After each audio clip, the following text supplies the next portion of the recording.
আলহামদুলিল্লাহ আমাদের আজকের দ্বিতীয় দিনের প্রথম সার্কিট হাউস অথবা যে জেলাটা আমরা বলি সেটা হচ্ছে মৌলভীবাজার। এই যে মৌলভীবাজার সার্কিট হাউস, এই হচ্ছে সিলেট সার্কিট হাউস। ওরা সবাই আসতেছে, নাস্তা করতেছে। ওরা আমি আগে একটু চলে আসছি আর কি, ওনারা নাস্তা করে তারপর আসবে এদিকে। রবিন ভাই পিছনে আছে। 64 জেলার মধ্যে সবচেয়ে আজকে মনে হয় রাইডটা খুবই কঠিনতম হবে আর কি, নেত্রকোনা থেকে সুনামগঞ্জ টু নেত্রকোনা, কারণ এটা অফ রুট সবাই বলতেছে, এবং এখানে ফেরি পার হতে হবে, একটা ফেরি অথবা নৌকা, যেটি পার হতে হয় আর কি। আলহামদুলিল্লাহ সমস্যা নেই, আমরা ওইভাবেই প্রিপারেশন নিয়েই আসছি। আর এটা টাইম দেখাচ্ছে প্রায় 3 ঘন্টা, 3 থেকে 3.5 ঘন্টা লাগবে যেতে। এখন দেখা যাক না কতক্ষণ লাগে।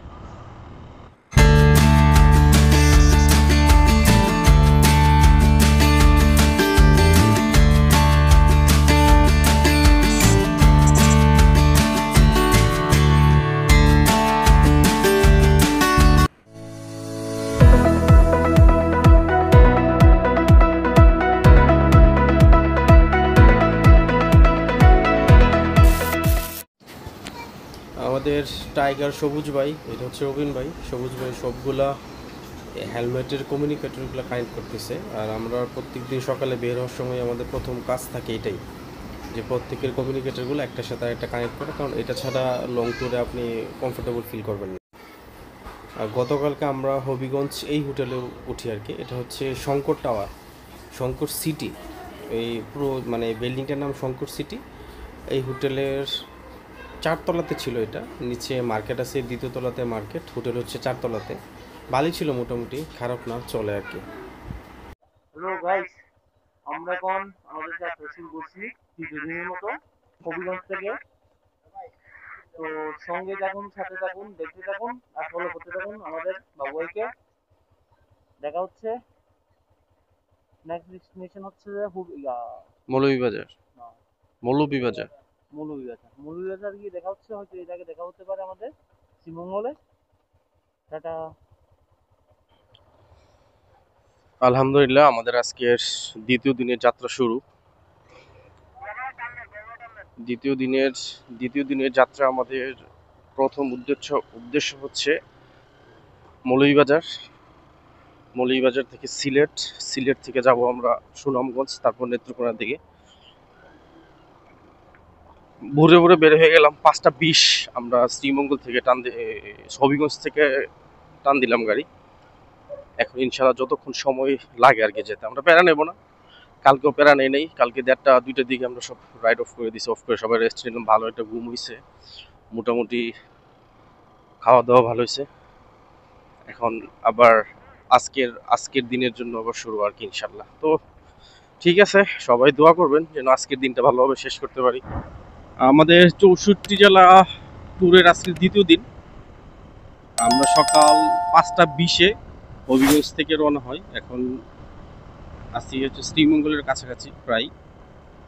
শ্রীমঙ্গল এই রাস্তাটা আমার কাছে সবসময় স্পেশাল এবং সবসময় ভালো লাগে, সত্যি কথা। যারা বাইকার আছে তারা জানে, অথবা যারা ঘুরতে আসছে তারাও হয়তো বলতে পারবেন যে দুই পাশে এই চা বাগান, মাঝখান দিয়ে রাস্তাটা সত্যিই অসাধারণ। যেটা মানে আপনার মন ভালো করার জন্য মানে যথেষ্ট। আমার পাগলা পাগলা টুরমেট গুলো আগে, আমি অবশ্য উল্টাপাল্লা টানতে পারি না, বিদিয়ে পিছিয়ে পড়ে গেলাম। যাই হোক, সমস্যা নেই, তারপর ওদেরকে ধরে ফেলবো। সকালে ঠান্ডা হাওয়াটা সত্যিই খুব ভালো লাগতেছে, অসাধারণ।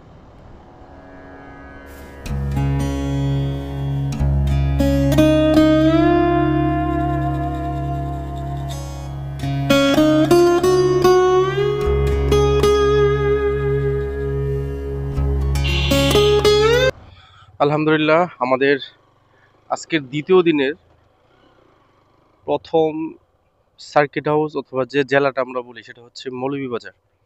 এই যে Moulvibazar circuit house, Moulvibazar circuit house হচ্ছে এটা।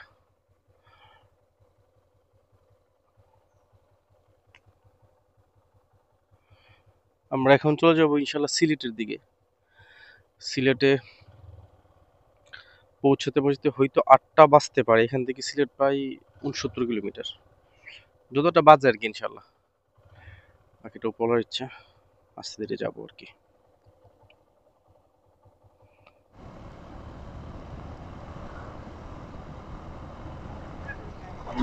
ইন্নালিল্লাহ।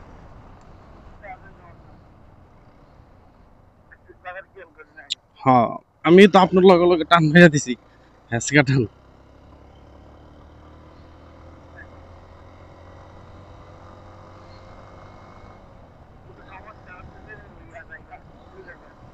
হ্যাঁ, মার্ক করা নাই তো, মার্ক করা থাকলে ঠিক আছে।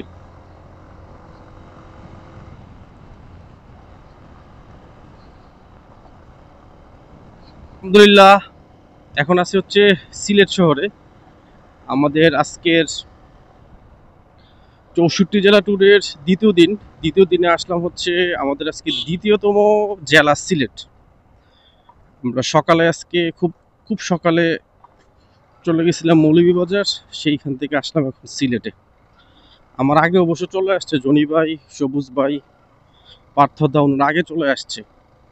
ওনারা সব পাগলা ড্রাইভার তো, রাস্তা ফাঁকা পাইছে, আগে চলে এসে। যাই হোক, আমিও চলে আসছি ইনশাল্লাহ কাছাকাছি। এই রাস্তায় ঢুকে গেলাম নাকি? ওরা বসে আছে আমার জন্য, এবং রবিন ভাই আবার আমার পিছনে আছে।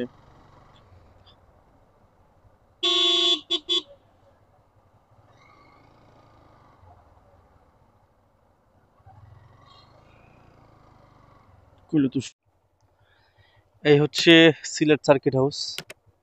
ওরা সবাই আসতেছে, নাস্তা করতেছে ওরা। আমি আগে একটু চলে আসছি আর কি, ওনারা নাস্তা করে তারপর আসবে এদিকে।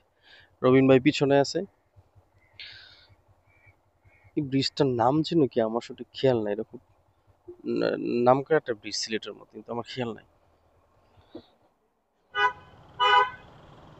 আলহামদুলিল্লাহ, আমাদের আজকের দ্বিতীয় দিনের দ্বিতীয় জেলা সিলেট শেষ করে আমরা এখন রওনা দিচ্ছি সুনামগঞ্জের দিকে। আমার সামনে হচ্ছে চকলেট বয় রবিন ভাই, তারপর সামনে আছে আমাদের তুহিন ভাই, ইমন ভাই, পিছনে আছে জনি ভাই, সামনে আছে সবুজ ভাই, পার্থ ভাই। আমাদের গন্তব্য এখন সুনামগঞ্জ ইনশাল্লাহ। সুনামগঞ্জ যাব, গিয়ে ওইখানে আরেকটা ব্রেক দেবো, তারপর নেত্রকোনার দিকে। আকাশটা মেঘলা, আল্লাহ জানে বৃষ্টি নিয়ে হয়। আলহামদুলিল্লাহ, চলে আসছি সুনামগঞ্জের কাছাকাছি। হচ্ছে 22 কিলো সুনামগঞ্জ, 22 কিলো। আমার টাইগার রাইডারগুলো আমার আগে আছে, সবসময় আমার আগে থাকে, আমি ওদের একটু পিছনে আছি।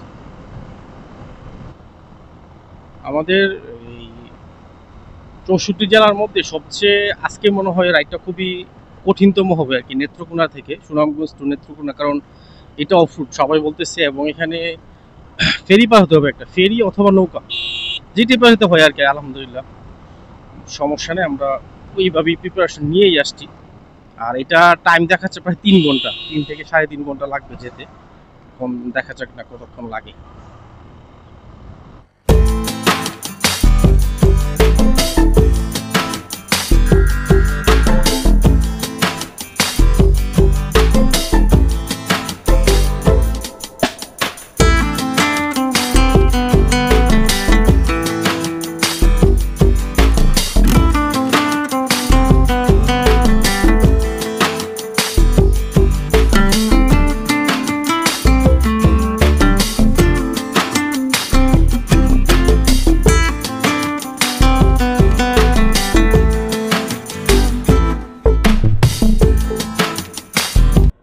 আলহামদুলিল্লাহ, আমাদের আজকের 64 জেলার দ্বিতীয় দিনের আজকে তৃতীয়তম জেলা হচ্ছে সুনামগঞ্জ।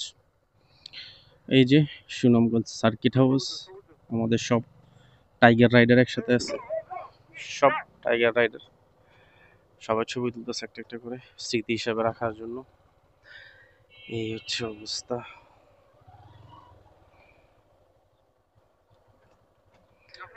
আসলে স্মৃতিটাই আর কি, আর কিছু না। এখানে আসা, ছবি তোলা, এই আর কি, স্মৃতি হিসাবে রাখা। হ্যাঁ, ছবি শুধু ছবি নয়, তার মধ্যে স্মৃতি লয়। ঠিক আছে, যাক, খারাপ না, ভালো। হ্যাঁ আছি ভাই। ও, এখন টানতে পারবেন না, চিপা রাস্তা। আলহামদুলিল্লাহ, আমাদের 64 জেলার ট্যুরের দ্বিতীয় দিনের সুনামগঞ্জ জেলা শেষ করলাম, এখন যাব হচ্ছে আমরা নেত্রকোনার দিকে। এই রাস্তাটা খুবই অফরোড আর কি, 197 কিলোমিটার রাস্তা, গুগল ম্যাপে দেখাচ্ছে প্রায় 3 ঘন্টা 20 মিনিট। তারপর দেখা যাক ইনশাল্লাহ কতক্ষণ সময় লাগে। আমরা তো যাবো, যেহেতু যাবোই। আজকে আমাদের টার্গেটটা একটু বলে রাখি, আজকে আমাদের টার্গেট হচ্ছে রংপুর। যদি রংপুর যেতে পারি আলহামদুলিল্লাহ যাব। সবারই ইচ্ছা আছে, আজকে সবারই স্পিড আছে। আমাদের চকলেট বয় রবিন ভাইয়েরও স্পিড আছে, হেভি স্পিড। ছেলে আগুন, ছেলে তো নয় একটা আগুন এগুলা। আশা করি আজকে যেতে পারবো ইনশাল্লাহ। রংপুর যেতে পারলে আমাদের ট্যুর বৃহস্পতিবারে মানে একেবারে প্যাক আপ হয়ে যাবে আর কি। বাকিটা উপরওয়ালার ইচ্ছা। আস্তে ধীরে যাবো, তাড়াহুড়ো নাই। সময় আমাদের একদিন হাতে থাকবে, তারপরও তাড়াহুড়ো নাই, ধীরে সুস্থে যাবো আর কি। এখন সামনে গিয়ে একটা ব্রেক দিই, ব্রেক দেওয়ার পর তারপর ইনশাল্লাহ নেত্রকোনার দিকে রওনা দেবো। বাঁচতেছে এখন 10টা 20। 10টা 20, আমরা আছি এখন সুনামগঞ্জ।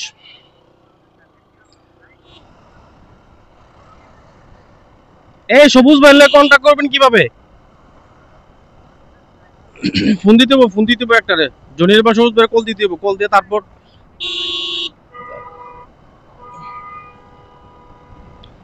শাই করে টান মারিয়ে দিছে। আরে বাইরে কি রে ভাই,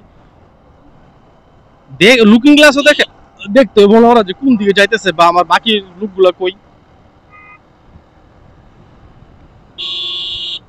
দেখেন তো বিলবোর্ডে কি লেখা আছে, ওইটা কি? ওই জামালগঞ্জ, জামালগঞ্জ, হ্যাঁ হ্যাঁ 19। তাহলে বামে যাবো আমরা, বামে জামালগঞ্জের দিকে।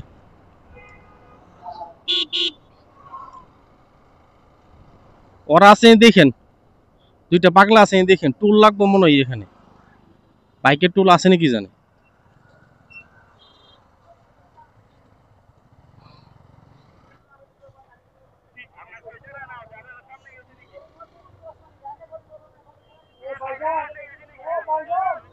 জনি ভাই কথা জনি ভাই কথা বাড়ায়েন না, এই জনি ভাই কথা বাড়ায়েন না, থাক বাদ দেন। আরে বাদ দেন, কথা বাড়ায়েন না, বাদ দেন। হেরে হেরে জায়গা দেন। হে জায়গা, হে আপনার আগে যাক, জায়গা দিয়ে দেন, জায়গা দিয়ে দেন। হ্যাঁ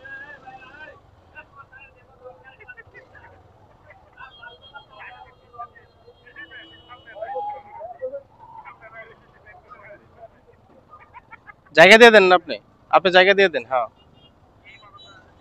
বাড়ান বাড়ান বাড়ান, সবুজ ভাই বাড়ান, সবুজ ভাই বাড়ান।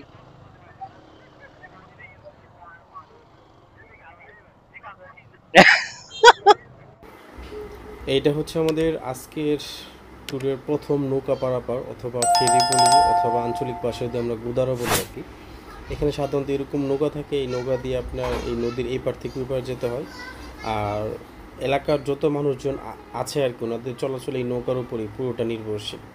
তো সেই হিসাবে এখানে আলাদা কোনো ব্যবস্থা নেই, অথবা আলাদা কোনো বাইকের জন্য কোনো কিছু নেই, আপনি নৌকা দিয়ে পার হতে হবে, ওরকম সিস্টেম করা আছে। আর এই জায়গাটা খুব ঢালু, ক্যামেরাতে হয়তো স্পষ্ট আসতেছে না, কিন্তু সরাসরি নামার সময় একটু হলেও মানে ভয় লাগে আর কি, যেহেতু পুরো ঢালু জায়গায় আপনি পড়লে একেবারে নদীতে পড়ে যাবেন।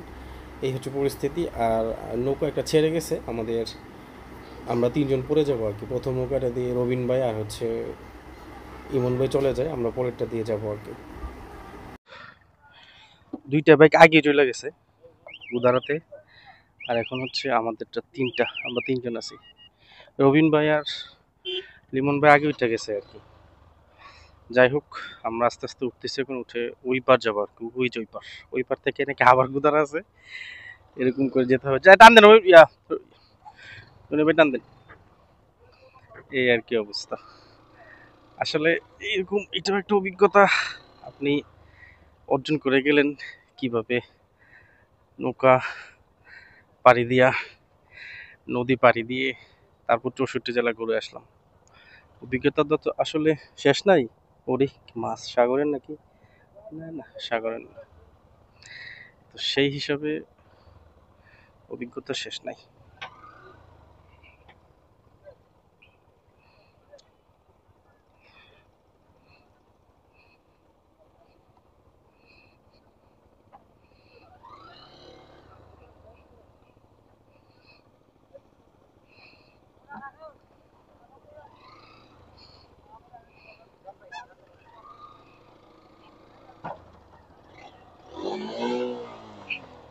ধ্যাৎ।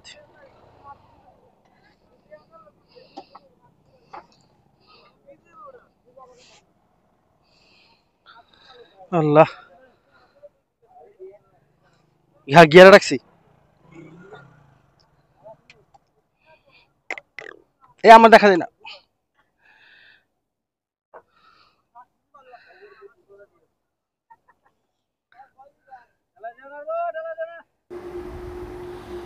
আলহামদুলিল্লাহ, অবশেষে আমরা প্রথম আমাদের আজকে নৌকা পারাপার বা নদী পারাপার শেষ করলাম। সাধারণত সুনামগঞ্জ থেকে নেত্রকোনা যাওয়ার সময় অনেকে বলে দুইটা এই নদী পেরোতে হয়, অনেকে বলে তিনটা, কিন্তু না, মূলত আপনার নদী পেরোতে হবে তিনটা। আমরা মাত্র একটা শেষ করলাম। একটা শেষ করার পর আরও সামনে ভয়ঙ্কর ভয়ঙ্কর রাস্তা আছে, গ্রাম্য রাস্তা। দ্বিতীয়ত হচ্ছে নৌকা পারাপারগুলো প্রচুর সময় লাগে, আর রোদের মধ্যে মানে ফুল এনার্জি লুজ। আমাদের এই জার্নিটা খুবই কষ্ট হয় দ্বিতীয় দিনেরটা, বিকজ কষ্ট হওয়ার কারণ হচ্ছে এখানে নৌকা পারাপারগুলো খুবই সময় লাগে এবং রোদের মধ্যে দাঁড়ায় থাকতে হয়, কোথাও কোনো ছায়া নাই, আপনি যে কোথাও গিয়ে দাঁড়াবেন এরকম কোনো সুযোগ নাই। এই একটা পরিস্থিতির মধ্যে আমরা পার হই আর কি। কিন্তু কিছু করার নাই, রুট প্ল্যানটা মূলত এইভাবেই করা ছিল। আপনি সিলেট হয়ে সুনামগঞ্জ হয়ে নেত্রকোনা দিয়ে তারপর সুনামগঞ্জ থেকে নেত্রকোনা যাবার গ্যাস ছাড়ার অন্য কোনো ওয়ে নেই, ওয়ে আছে, কিন্তু সেটা হলে আবার উল্টা হয়ে যায় এবং রাস্তা বেশি ঘুরতে হবে এবং সময় লাগবে প্রচুর। তো ওই হিসাব করে আমরা, আমাদের যে সিনিয়র বাইরা ছিল ওনাদের পরামর্শ ছিল এটাই যে আমরা যেন সুনামগঞ্জ হয়ে তারপর নেত্রকোনা এই হাওর পার হয়ে যায় আর কি। তারপর এটা একটা এক্সপিরিয়েন্স, খুব ভালো একটা এক্সপিরিয়েন্স হয়েছে, যেটা বলার বাহিরে। হয়েছে? হ্যাঁ হ্যাঁ, পেট্রোল তো খাইবই, পেট্রোল তো খাইবই ভাই। একটু স্লো টানেন, রিমন ভাই রেডি হইতেছে, একটু স্লো টানেন।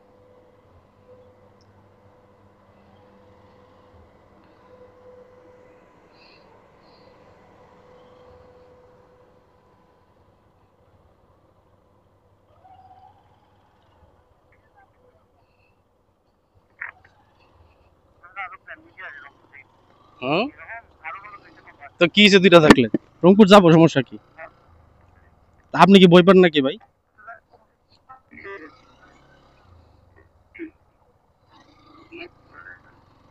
আরে কোনো সমস্যা নেই।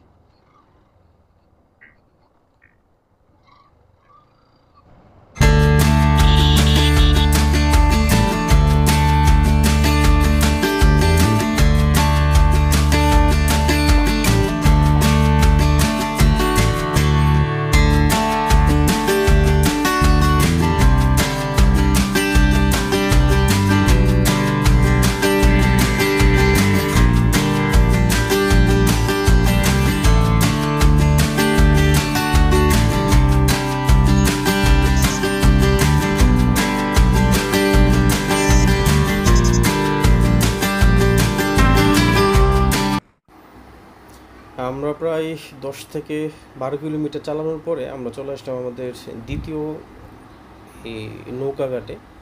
এই নদীটা মোটামুটি একটু বড় আছে, এটা পার হতে হবে আর কি। এখানেও প্রচুর জ্যাম ছিল।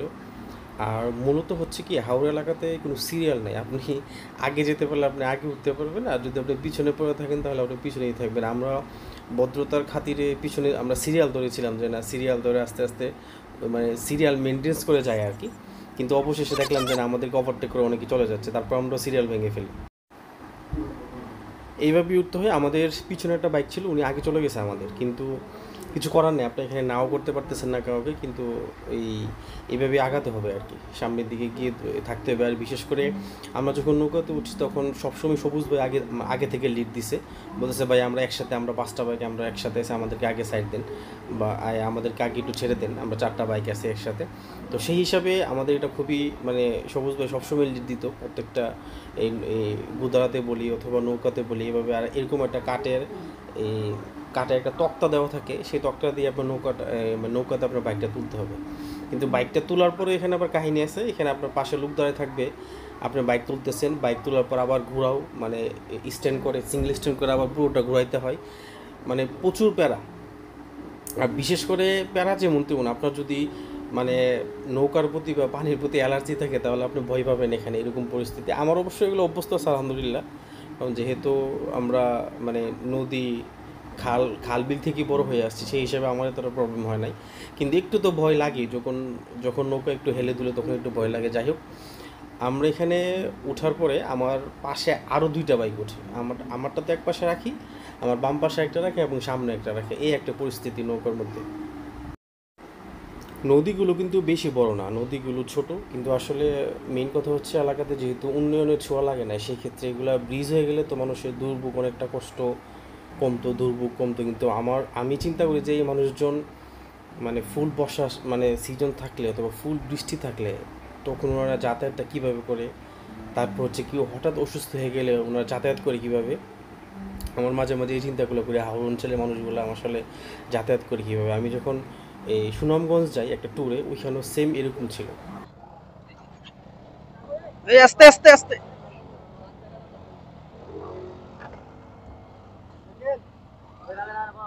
আমি আগে যাই নাকি?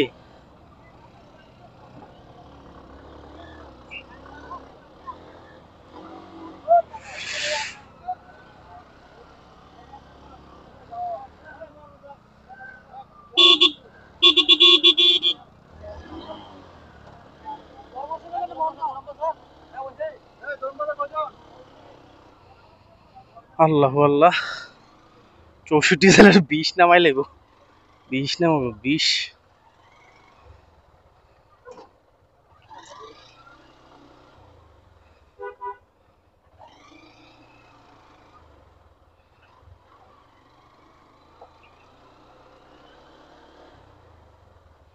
এত চিপা রাস্তা, ওরা আসুক, দাঁড়াই।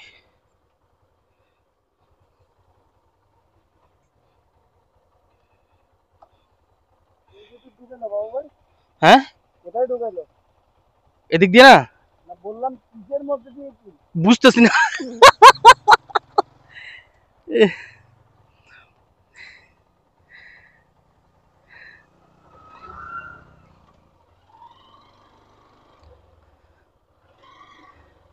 এটাই ভাই প্যারা, আর একটা প্যারা পাবো ইয়াতে কুষ্টিয়া। এ কই থেকে যে কুষ্টিয়া রাস্তা খুব ভাঙা, অফরোড। আরেকটা আচ্ছা আচ্ছা, টান দেন টান দেন টান দেন।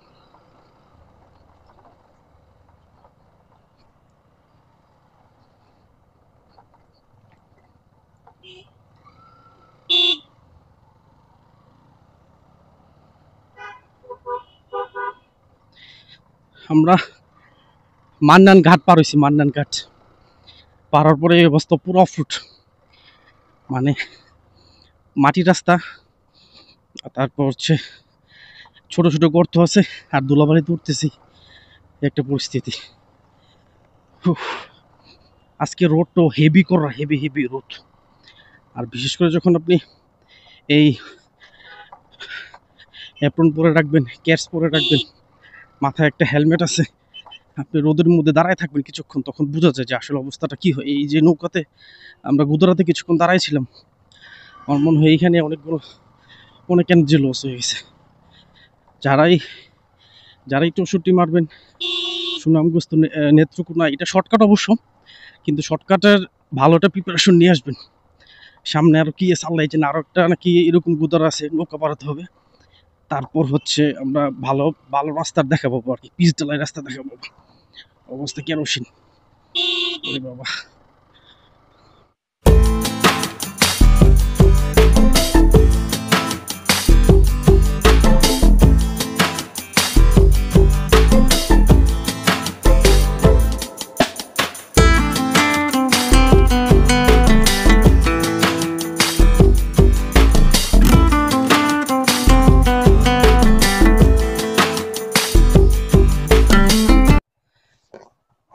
মান্নান ঘাট পার হয়ে 2টা রাস্তা গেছে, এই যে একটা সোজা, একটা গেছে ডানে, এখন কোন দিকে যাবো ওইটাই সবাই সলা পরামর্শ করতেছে।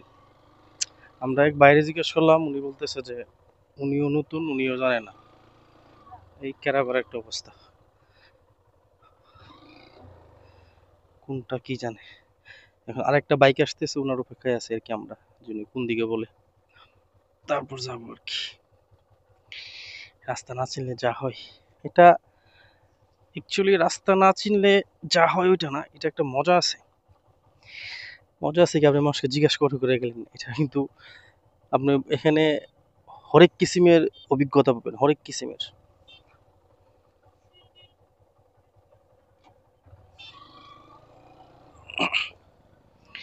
যাক, অবশেষে সিগন্যাল পাইলাম যে এটাই হাতের বামেরটা। ক্ষেতের আইলে নামাই দিলাম বাইক। এটা নাকি ছোট একটা ফেরি নৌকা, এই পার ওই পার আর কি নদীর, গেলে বোঝা যাবে আর কি কি অবস্থা। তারপরেও আসলে মানুষ কিন্তু ঘুরতেছে, মানুষ ঘুরতেছে। আমরা হয়তো শখের বসে ঘুরতেছি বা ইচ্ছা এরকম, কিন্তু এখানকার মানুষ কিন্তু এভাবে ওনাদের জীবনযাপন করতেছে এবং ওনারা এটাতেই অভ্যস্ত। হ্যাঁ, এই ক্ষেতের আইল দিয়ে, তারপর হচ্ছে নৌকাতে চড়ে, ওনারা এটাতেই অভ্যস্ত। আমরা যেমন কিছু হলে একটা সিনজি ডাক দিই, একটা অটো ডাক দিই বা একটা অটো দিয়ে যাবো, ওনারা সাধারণত এই হাওড় এলাকায় চলাফেরা ওনাদের মাধ্যমে একটি নৌকো। মানে যখন বর্ষা সিজন আসে তখন প্রত্যেকের বাড়িতে একটা একটা নৌকো থাকে। আপনি পাহাড়ে গেলে কখনো দেখবেন বান্দরবন, রাঙামাটি, খাগড়াছড়ি যতই আছে, মানে পাহাড়ে যারা আছে তাদের একটা একটা বাইক আছে। কেন বাইক আছে? বাইক দিয়ে যাতায়াতের সুবিধা। আর আমি আরেকটা মানে অভিজ্ঞতা পাইছিলাম, সেটা হচ্ছে ইন্ডিয়াতে গিয়ে যখন আমরা শিলং গেছিলাম। শিলং যাওয়ার পরও দেখছি সেম অবস্থা, মানে প্রত্যেকের বাড়িতে একটা একটা গাড়ি, প্রত্যেকের বাড়িতে। যেহেতু গাড়ি সস্তা ইন্ডিয়াতে, সেই হিসাবে গাড়ি প্রত্যেকের একটা একটা বাড়ির সামনে গ্যারেজ আছে, গ্যারেজের মধ্যে একটা গাড়ি আছে। মানে সব ব্যক্তিগত গাড়ি এই বিষয়ে আর কি, ভাড়াটিয়া গাড়ি কম ওইদিকে। যারাই আছে ভাড়াটিয়া গাড়ি, সেটা হয়তো টুরিস্টদের জন্য, অথবা এমনও আছে যাদের নিজের গাড়ি, তারা এটা টুরিস্টের কাজে ব্যবহার করে আর কি। এই অবস্থা। আমরা এখন আবার একটা পাকা রাস্তা পাইছি, সামনে আর একটা গুদর আছে, নৌকো পার হতে হবে, তারপর আমরা ইনশাল্লাহ হয়তো রাস্তায় উঠতে পারবো আর কি। অনেকটা সময় ব্যয় হইতেছে শুধু সুনামগঞ্জ থেকে নেত্রকোনা যেতে। আজকে আমাদের প্ল্যান ছিল এই রংপুর, জানি না কতটুকু যেতে পারি, বাকিটা বলার ইচ্ছা।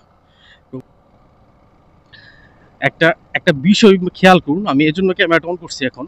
আমরা পুরো হাওড়ে আছি এখন। হ্যাঁ, এই দেখেন, এই বামে মানে সবুজ মানে ধান, সবগুলা ধান গাছ, আর এই বামেও ঠিক আছে, এই যে ব্রিজগুলো আছে। আর মানুষ কিন্তু এই আমরা বিগত 7-8 থেকে 10 মিনিট মানে বাইক চালানোর পর এই যে কয়েকজন মানুষ দেখলাম, আর সামনে একটা অটো দেখলাম, খুবই নিরিবিলি। মানে এইসব এলাকাতে যদি আপনাকে দিনের বেলায় ঢাকায় দেয় তাহলে আপনি শেষ।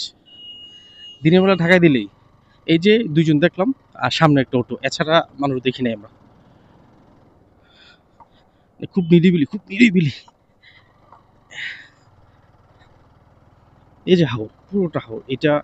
এগুলা এই পানির সময় যখন বর্ষাকালে একেবারে পানিতে টইটম্বুর থাকে পুরো জায়গা, পানিতে টইটম্বুর থাকে। এই রাস্তাগুলো কেমন থাকে আমি জানি না, আমার অবশ্য এটা জানা নাই, কিন্তু জমি জমা যা আছে আবাদি সবগুলি পানির নিচে থাকে। যান যান যান রবিন ভাই যান।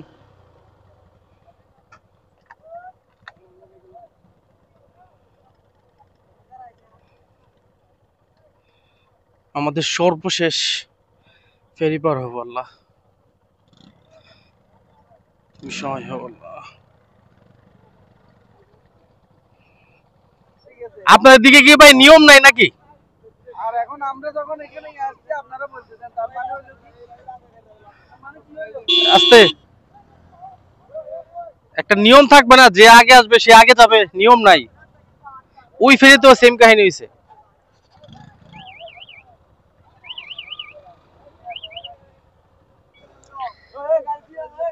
আমাদের সর্বশেষ ঘাট হচ্ছে এটা মুক্তারপুর, আটকাই আছি আমরা মুক্তারপুরে। ওই পার গেলেই ইনশাল্লাহ নেত্রকোনার উদ্দেশ্যে রওনা দেবো। ওইখান থেকে আর নেত্রকোনা 30 থেকে 35 কিলোমিটার আছে, কিন্তু এখানে নৌকার কোনো সিরিয়াল পাচ্ছি না, ফেরিটার। কারণ এখানে সিস্টেমটা ভালো না। যিনি তত্ত্বাবধানে আছে এই ভাই, আসলে ওনার কথা কেউ শুনতেছে না, কেউ পারতেছে না, এই আর কি অবস্থাটা, এই আর কি অবস্থা। আসলে খুব বাজে একটা অবস্থা। কার আগে কে যাবে, কার আগে কে যাবে, এই চিন্তা আর কি। চিন্তাটা হয়েছে এটাই।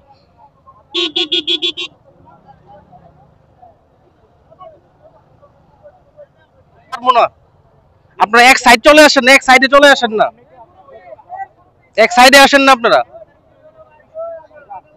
আপনার জন্য তো আমরা আটকে যাবো বাবা। দুইটা মিস করছি আঙ্কেল, দুইটা ফেরি মিস করছি।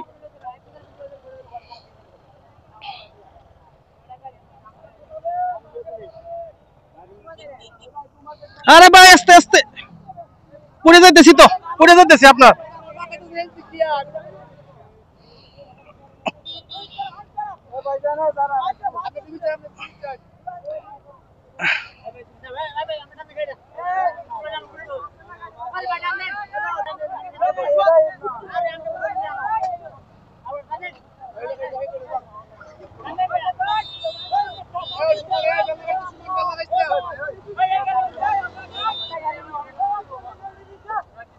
ভাই নামান না, ভাই নামাক।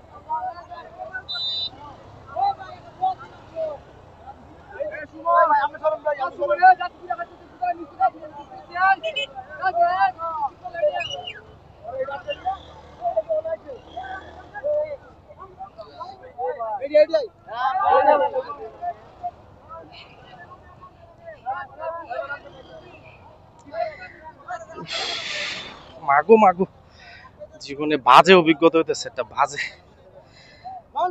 বাজে একটা অভিজ্ঞতা।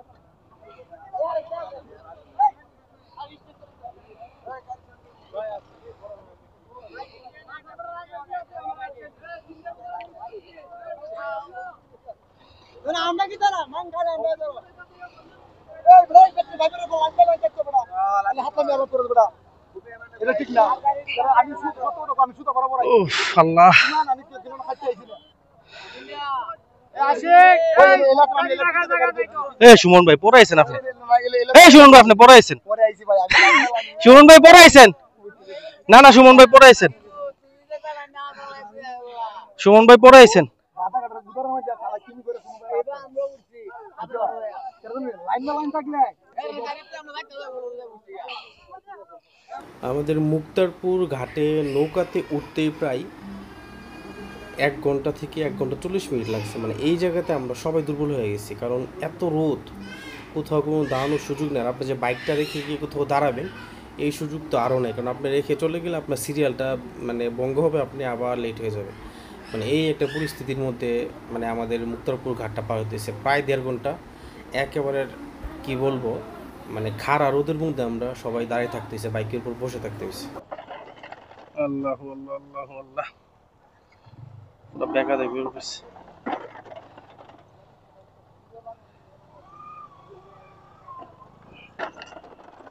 গাই সাথে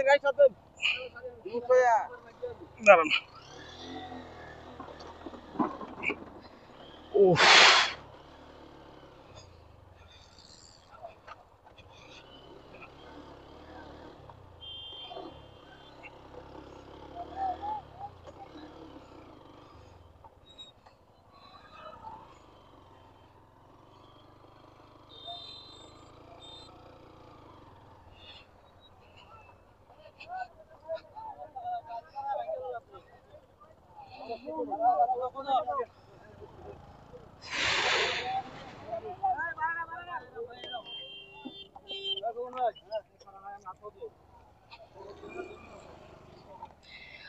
ভাই কত করে?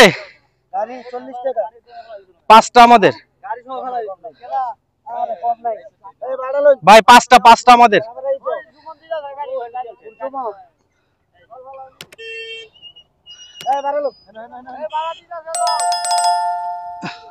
এটা আমরা কি তারা কত না করে এই ভাই 5টা যদি আস আমি আরেক বছর ফেরত না রাখলে ওইটা যদি তোর উপরে লইয়া আমি না তোর লইয়া আমি আরেক বছর না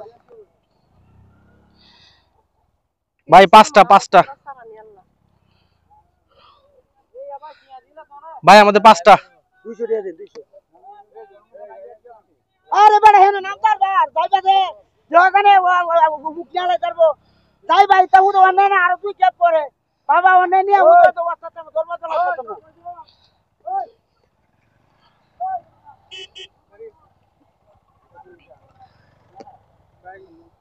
কত 40 করে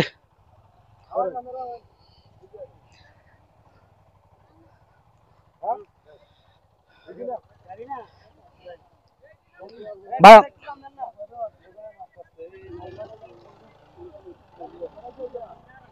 এই মহিলা আছে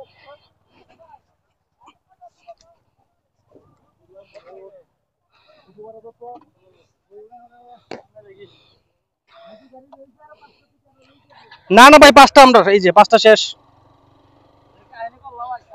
আল্লাহ আল্লাহ আল্লাহ আল্লাহ আল্লাহ টান দেন টান দেন।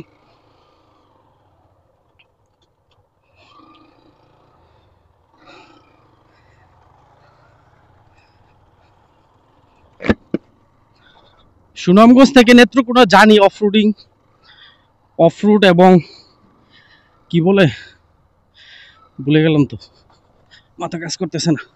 মানে নৌকো থাকে মানে গুদারা থাকে আর কি, আমরা আঞ্চলিক ভাষা যেটা বলি জানি, কিন্তু এরকম যে ঝামেলা এটা তো ভাই আসলে জানতাম না। এই মুক্তারপুর এই ঘাটটা পার হইতে অনেক কষ্ট হয়েছে, রোদের মধ্যে দাঁড়ায় থেকে আধা ঘন্টা 40 মিনিট পরে সিরিয়াল এসছে।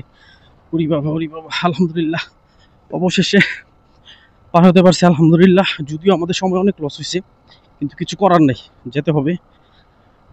এখন উদ্দেশ্য হচ্ছে নেত্রকোনা।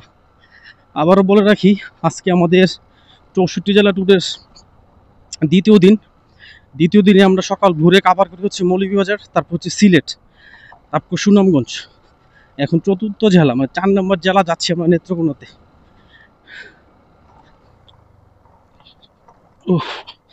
আর পারতেছি না এরকম ভাঙ্গা রাস্তার মধ্যে, ভাঙ্গা কি ভাঙ্গা, বড় বড় গর্ত ভাঙ্গা, তারপর আবার নুড়ি পাথর ধুলাবালি তো ফ্রি। এই ভাঙ্গা রাস্তার মধ্যে আইলে নড়ে বাবা, প্রায় 20 মিনিট 25 মিনিট ধরে চালাইতেছে এই ভাঙ্গা রাস্তায়। উফ, অবস্থা খারাপ, অবস্থা খুবই খারাপ। মানে গাড়ির সাথে শরীরে ঝনঝন করতেছে, পারতেছি না। ভালো রাস্তা আছে নাকি? না ভালো নাই, ওটা পানি দিয়ে রাখছে।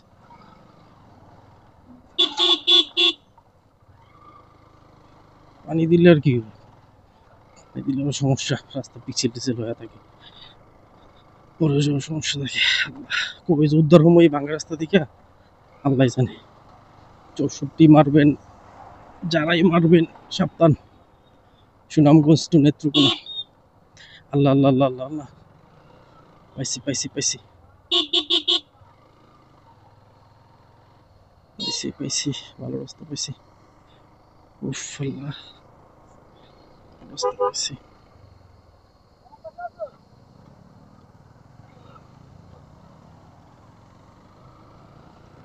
রাস্তা পাইছি। স্বাগতম মোহনগঞ্জ উপজেলা নেত্রকোনা। আরো 31 কিলোমিটার এখান থেকে। আল্লাহ আল্লাহ, 31 কিলোমিটার, 1 ঘন্টা লাগবে।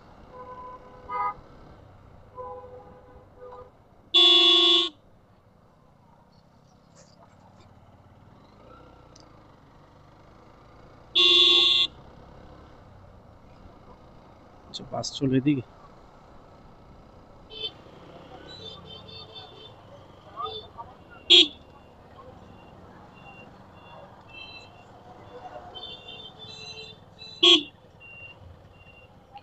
ডানে ডানে ডানে।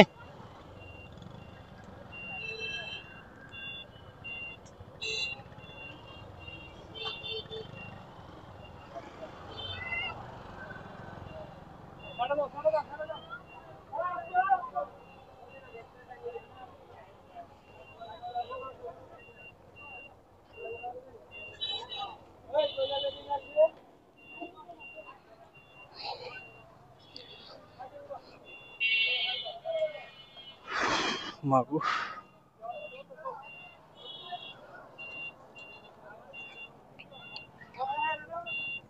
কল দেন না একটা, কল দেন না একটা।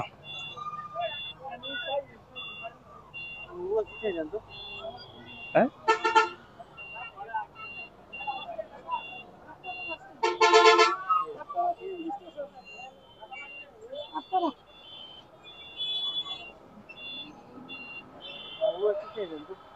হ্যালো,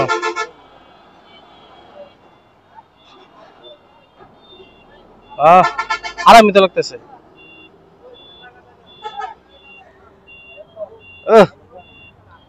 সেরকম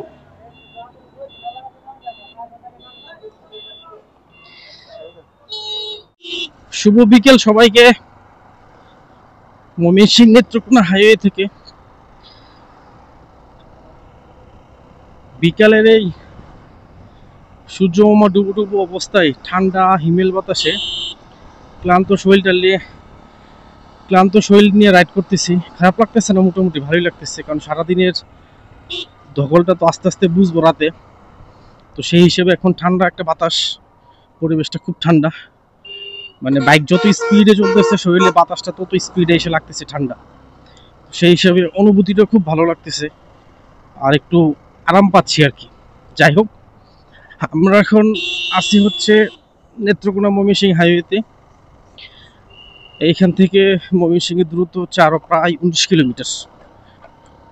আমি বলতেছি যে আজকে আমাদের 64 জেলা ট্যুরের আজকে দ্বিতীয় দিনে যে আমরা জেলাগুলো কভার করি সেগুলো হচ্ছে সকালে যাই হচ্ছে মৌলভীবাজার, তারপর সিলেট, তারপর হচ্ছে সুনামগঞ্জ, তারপর হচ্ছে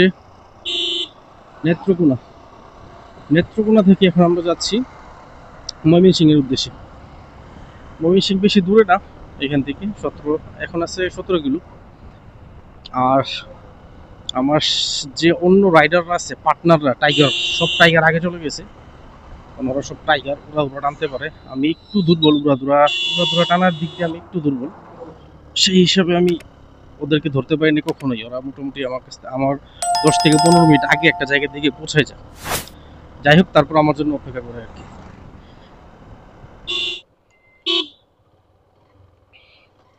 আলহামদুলিল্লাহ, অবশেষে আসলাম ময়মনসিংহ সার্কিট হাউস। অবশেষে এখানে চলে আসলাম। ওফ আল্লাহ, এই হচ্ছে রবিন ভাই আগে চলে আসছে, সবাই আগে চলে আসছে আমার।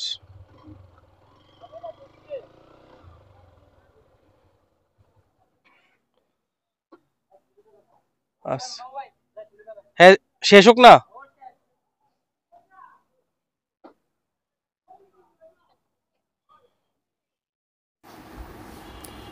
আমরা ময়মনসিংহ শহরে আসা প্রায় 2 ঘন্টা খোঁজাখুঁজি পরে হোটেল পাইলাম, তাও অনেক ভাড়া বেশি যেতেছে।